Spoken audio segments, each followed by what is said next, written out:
Innallaha, sesungguhnya Allah, khalaqa qablal asya, menjadikan atau menciptakan sebelum adanya sesuatu. Ya, sebelum ada namanya aras, sebelum ada namanya luh, kursi dan mahfuz, sebelum adanya surga dan neraka. Sebelum itu, yang pertama kali dijadikan Allah itu adalah nurun nabika, adalah nur. Itu yang disebut namanya dengan Nur Muhammad. Nur Muhammad itu min nurihi, terbitnya asalnya daripada nur zat Allah. Maka itulah yang dikatakan oleh Rasulullah kepada umat ini. Apa kata Rasul? Ana minallah wal mu'minuna minni. Ana minallah wal alam minni. Aku langsung daripada nur zat Allah, sedangkan orang yang beriman daripada nur aku. Aku langsung daripada nur zat Allah, sedangkan alam dari nur aku. Rupanya alam dan diri kita ini, yang zahir maupun yang batin, asalnya daripada nur. Ini yang disebut namanya dengan Nur Muhammad.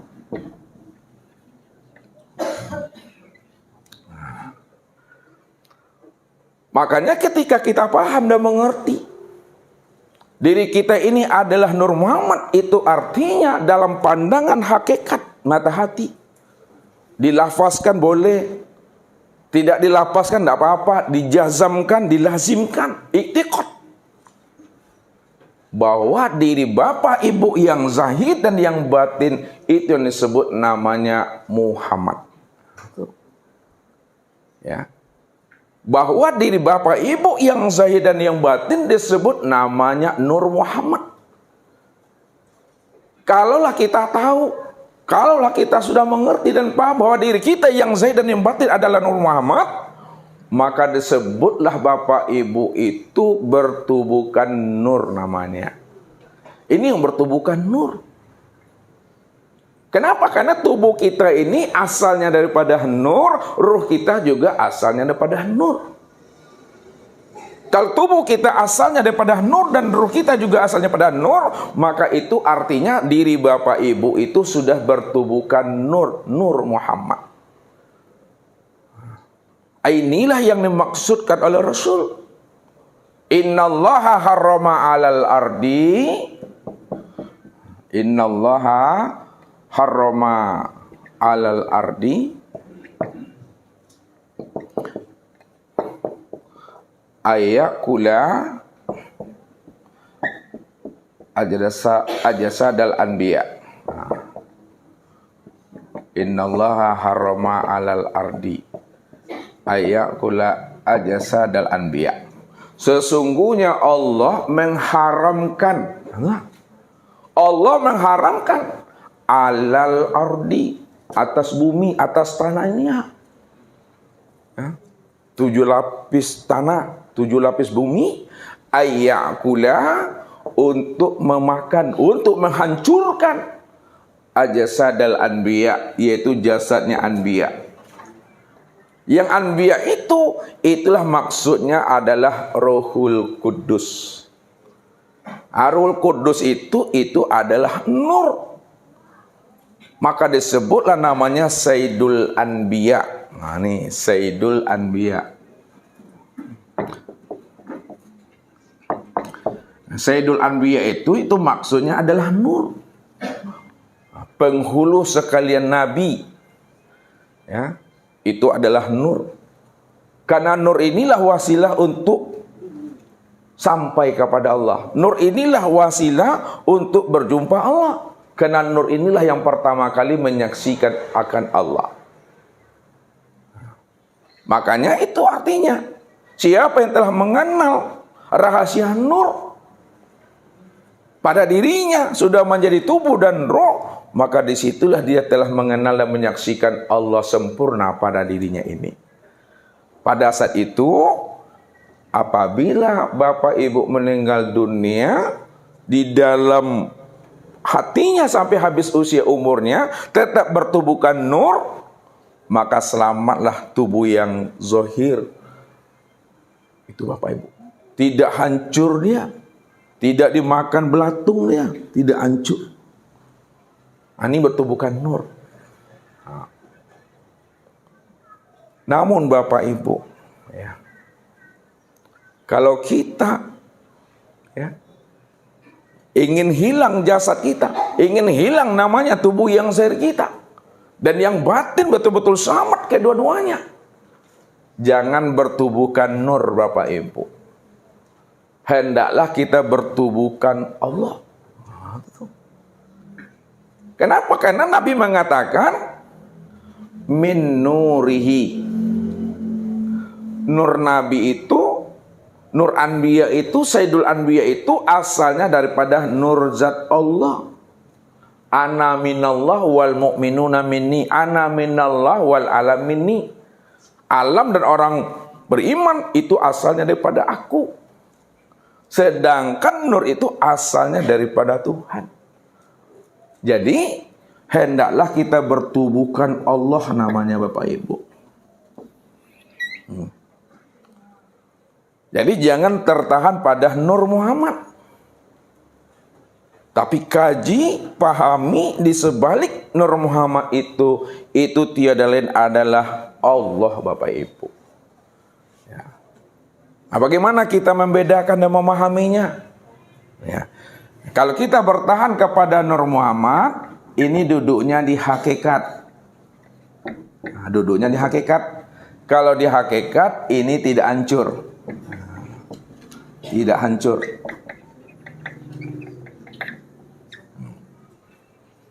Ya. Kenapa tidak hancur? Karena segala yang wujud, segala yang ada, asal segala kejadian alam dan kejadian dirinya itu adalah daripada nur. Ya, ini dikatakan nur ala nur, cahaya di atas cahaya. Cahaya Allah itu di atas cahayanya Muhammad. Nah, duduk di hakikat, tidak hancur dia. Nah, tapi kalau hilang, ya, betul-betul hilang dia, hendaklah kita duduknya di ma'rifat. Di ma'rifat itu duduknya itu pada kekosongan. Ya. Di balik Nur Muhammad itu disebut namanya Allah. Allah yang dimaksud itu hakikat dirinya itu adalah betul-betul kosong Bapak Ibu. Ya. Makanya asal kita dari yang kosong kembali juga membawa diri yang kosong. Ya. Itu artinya kembalinya kita tidak membawa apa-apa. Karena asal kita, datangnya kita, terbitnya kita itu dari diri yang kosong, kembali juga membawa diri yang kosong. Asalnya dari kosong, kembalinya kepada kosong. Nah, duduk di ma'rifat, kosong kembalinya itu. Ya. Dan ini juga akan menjadi batu licin bagi diri kita nanti. Apabila kita dalam hidup ini ingin menjadi diri yang tidak hancur, ingin menjadi diri yang kosong kembalinya. Ya. Kenapa? Karena situ ada nafsu, ya, ada kehendak di situ. Padahal kalau kita sudah paham bahwa diri kita itu tidak ada kehendak, tidak punya daya, tidak punya upaya, betul-betul diri yang la haula wala quwata illa billah. Pada saat itu Bapak Ibu tidak ada kehendak dan keinginan. Mau hancur dia, mau kosong dia, tidak ada menjadi masalah. Yang penting cukup dipahami dan dimengerti. Itu yang Allah katakan, wallahu yahtasu bi rahmati may yasha. Tergantung nanti anugerah kasih sayangnya Allah kepada orang yang dipilihnya. Ya. Yang jelas kedua-duanya selamat. Tapi apakah kita mengkaji ilmu tauhid dan ma'rifat untuk itu? Tidak. Ya. Kita mengkaji ilmu tauhid, mengkaji ilmu ma'rifat supaya kita sadar bahwa diri kita itu nggak ada, itu aja. Ya. Diri kita ini tidak berwujud, diri kita ini juga tidak bersifat, itu maksudnya. Kalau diri kita ini berwujud dan bersifat, inilah yang dikatakan Allah, waquduhan nasu wal hijara. Diri yang berwujud dan bersifat itu akan dimakan oleh api neraka. Dia akan menjadi bahan bakarnya. Maka sempurnakanlah pandangan batin kita untuk menilik sedalam-dalamnya, supaya tidak lagi terpandang dan tertilik rasa keakuan diri kita ini yang berwujud dan yang bersifat. Itu maksudnya itu. Kalau masih ada sebesar zarah rasa keakuan diri kita ini yang merasa diri kita ini wujud dan bersifat, alamat sangsai sangsaru namanya Bapak Ibu. Ya. Arugi kita Bapak Ibu. Dalam perantauan kita di alam dunia ini 50, 60, 70 tahun. Kenapa? Karena di akhir kesudahan hidupnya dia itu tergelincir kalau tidak terpeleset atau terjungkang. Ini yang dikatakan oleh Rasul. Innallaha la yanzuru bi kasrati shalah wa siyam, innama yanzuru ila khatimati amri. Allah tidak melihat banyaknya amal yang kamu lakukan, salatmu, puasamu, tapi baru dipandang dan ditilik Allah amalmu itu, salat dan puasamu itu adalah akhir kesudahan hidupmu. Akhir kesudahan hidup di mana letaknya Bapak Ibu? Innallaha la yanzuru bi kasrati wasyam, innama yanzuru ila khatimati amri. Allah tidak pandang, Allah tidak lihat banyaknya amal ibadahmu, salatmu, puasamu yang kamu kerjakan di waktu hidupmu, tapi baru Allah pandang, Allah lihat amal ibadah salat dan puasamu itu adalah akhir kesudahan hidupmu. Akhir kesudahan hidup menurut hadis tadi itu, ini ditongrokkan yugorgir. Nih, yugorgir nih ya. Maksudnya apa? Husnul khotimah atau su'ul khotimah itu letaknya pada yugorgir. Pada saat ruh ini melepaskan cangkangnya, dia melepaskan kesingnya, dia melepaskan tubuh ini, apakah dia mengenal, menyaksikan Allah pada diri sendiri, atau pada saat itu dia dalam keadaan buta? Makanya orang yang di akhir kesudahan hidupnya dia bermakrifat, dia menyaksikan dan berliqah dengan Allah, ini yang disebut namanya mati syahid. Mati syahid, mati yang telah menyaksikan Allah sempurna pada diri ini, zahir dan batin. Zahirnya sudah berupa tubuh, batinnya sudah berupa ruh. Makanya kumpulan tubuh dan ruh, penggabungan ruh dengan tubuh, maka itu yang disebut namanya dengan insan. Tuh dia sebut namanya insan. Maka siapa insan? Apa kata Allah? Al-insanu sirri.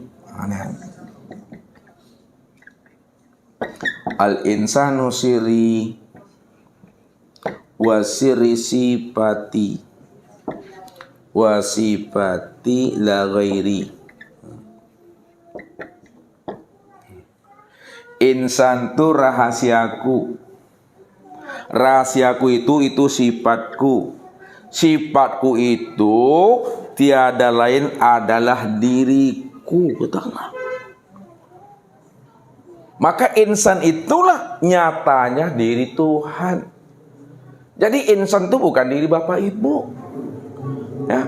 Insan itu adalah nyatanya diri Allah. Allah itu yang mengatakan dirinya insan. Ya. Bukan Bapak Ibu yang mengatakan diri Bapak Ibu insan. Diri Bapak Ibu enggak ada. Tak ada diri Bapak Ibu. Kalau diri Bapak Ibu tidak ada, maka siapa diri Bapak Ibu? Diri Bapak Ibu ini yang dikatakan namanya kenyataan Allah, wujud Allah. Kalaulah diri kita dikatakan kenyataan Allah, wujud Allah, maka diri insan itulah yang disebut Allah. Ini Allah katakan tuh. Maka zahirnya sudah bisa dilihat pada tubuh jasmani. Batinnya sudah lihat dengan tubuh ruhani itu. Namun pahamilah hakikat akan rahasia diri Allah yang nyata sempurna pada insan, itu tiada lain adalah tiada. Tiada lain adalah kosong. Nih. Makanya segala yang wujud, segala yang ada, asalnya daripada tiada. Asalnya daripada yang kosong. Yang kosong itulah wujud yang sebenar ada. Wujud yang sebenar ada itulah sebenarnya yang dikatakan maha ada. Maha ada itu aku, kata Allah. Jadi Allah mengatakan dirinya itu dengan kata-kata aku. Innani anallah. Ini dia.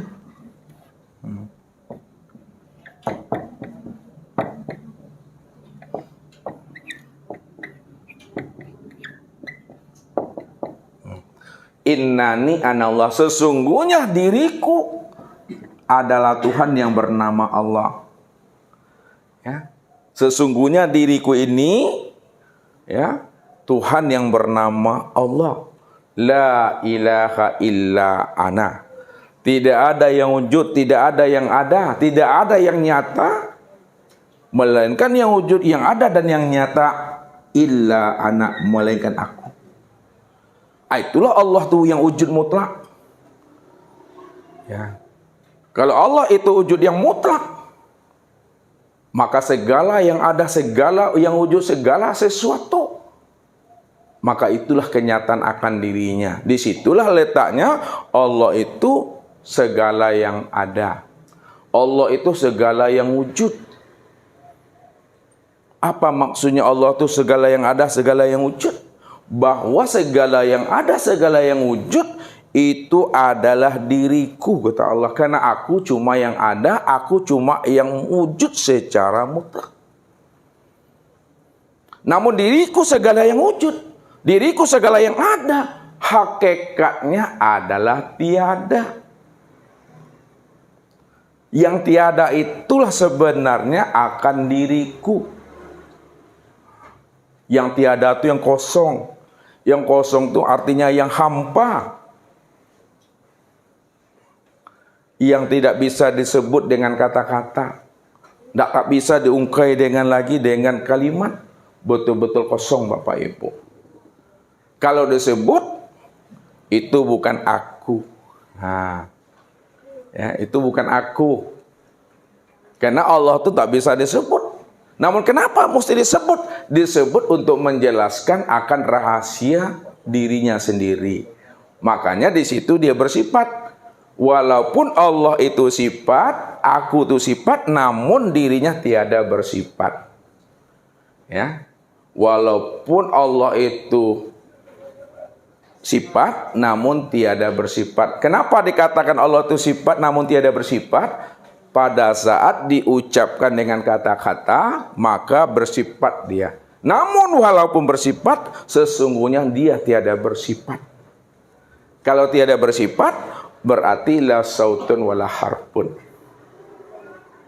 Nah, bagaimana supaya tidak bersifat? Maka jangan disebut dengan kata-kata. Tak ada sebutan lagi, Bapak Ibu. Kalau disebut juga bersifat dia kembali. Nah, namun bagi orang yang sudah paham dan mengerti, walaupun disebut dia sudah paham dan mengerti, dia pun tiada bersifat dia. Cukup paham dan diam saja, Bapak Ibu. Ya.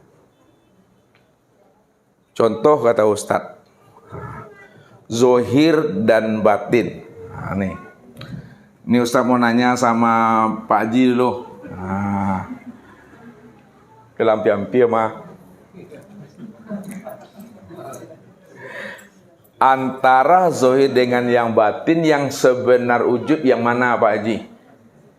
Yang sebenar ada. Antara zohir dengan yang batin, yang sebenar ada atau yang sebenar wujud itu yang mana? Yang batin. Nih Bapak Ibu dengar tuh Pak Haji, itu betul loh. Antara zohir dengan batin, yang sebenar wujud, yang sebenar ada, yang sebenar nyata itu adalah yang batin. Kalaulah yang batin itu yang sebenar wujud, yang ada dan yang nyata, lalu yang zohir ini apa bagi yang batin? Untuk nyatanya yang batin. Zohirnya yang batin. Kalau tidak ada zohir, tidak bisa melihatnya. Kalau tidak ada zohir, kita tidak bisa melihatnya. Tapi yang batin itu ada atau tidak? Ada. Kalau yang batin itu tetap ada, tetap wujud dia, maka sebenarnya yang zohir ini siapa? Yang zohir inilah sebenar-benarnya diri yang batin itu. Ya. Makanya segala yang wujud, segala yang zohir, segala yang nyata, segala sesuatu, itulah sebenar-benarnya diri yang batin. Jadi sekarang Allah itu batin atau zohir? Zohir. Karena yang zohir inilah sebenarnya diri yang batin. Jadi katakan juga Allah itu batin deh Bapak Ibu. Kalau dikatakan juga Allah itu batin lah butuh sange namun itu. Ya, makanya kita mesti mampu memahami akan tahwilnya Allah. Ini yang dikatakan oleh Ibnu Arabi itu. Subhanallazi khalaqal asya wa huwa ainuhu. Maha suci Allah yang menjadikan segala sesuatu padahal dia nyata pada sesuatu.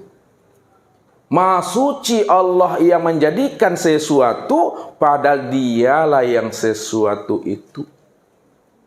Yang menjadikan insan tu yang jadi insan, yang menjadikan Muhammad tu yang jadi Muhammad, yang menjadikan hamba tu yang jadi hamba, yang menjadikan nur tu yang jadi nur, yang menjadikan segala sesuatu itu yang jadi sesuatu. Kenapa? Karena dia cuma yang ada.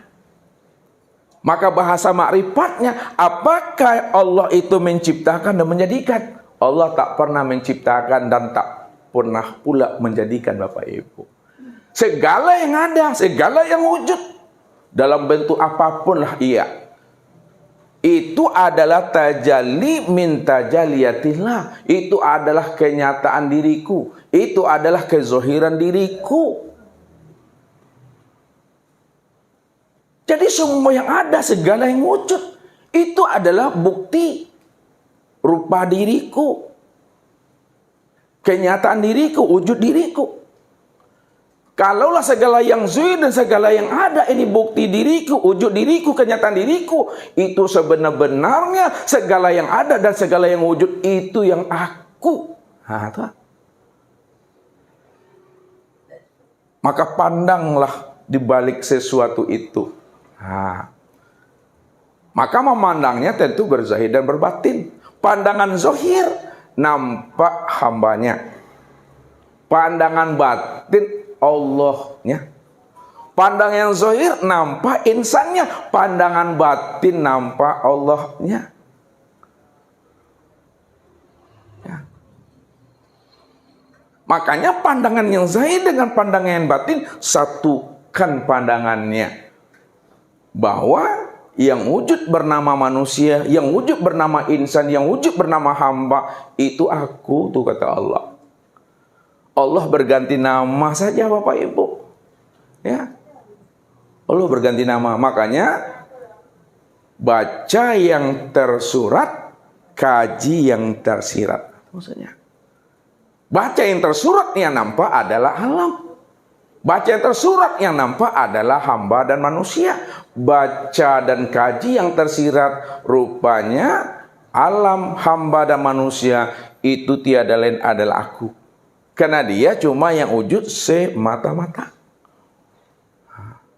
Sekarang yang aku itu yang mana? Yang aku dan segala yang wujud. Pada insan, pada manusia, pada hamba. Aku itu ini yang kosong, ini aku. Allah. Itu yang kosong tuh. Siapa yang duduk pada makam kosong, insya Allah bertahan dia sampai habis kesudahan hidupnya, umurnya. Pada saat ruh itu melepaskan cangkangnya, pada saat itulah itu kembalinya dalam keadaan kosong, kembalinya hilang jasadnya itu yang selamat. Kalau tidak hancur, berarti duduknya itu adalah di hakikat bertubuhkan nur. Jadi kedua-duanya selamat sebenarnya Bapak Ibu. Kalau dia tidak hancur, tidak dimakan belatung, berarti bertubuhkan nur Bapak Ibu. Kalau hilang dia lenyap, sebetul-betul hilang dan lenyap, bertubuhkan Allah. Namun bertubuhkan Allah itu yang Ustadz maksud, itu yang bertubuhkan yang kosong lah. Itu maksudnya. Kenapa? Karena yang kosong itulah akan dirinya. Yang kosong itu akan dirinya. Sedangkan nama daripada dirinya itu yang disebut Allah. Kalaulah Allah itu adalah nama daripada dirinya, lalu Tuhan itu apa bagi Allah tuh Pak Andre?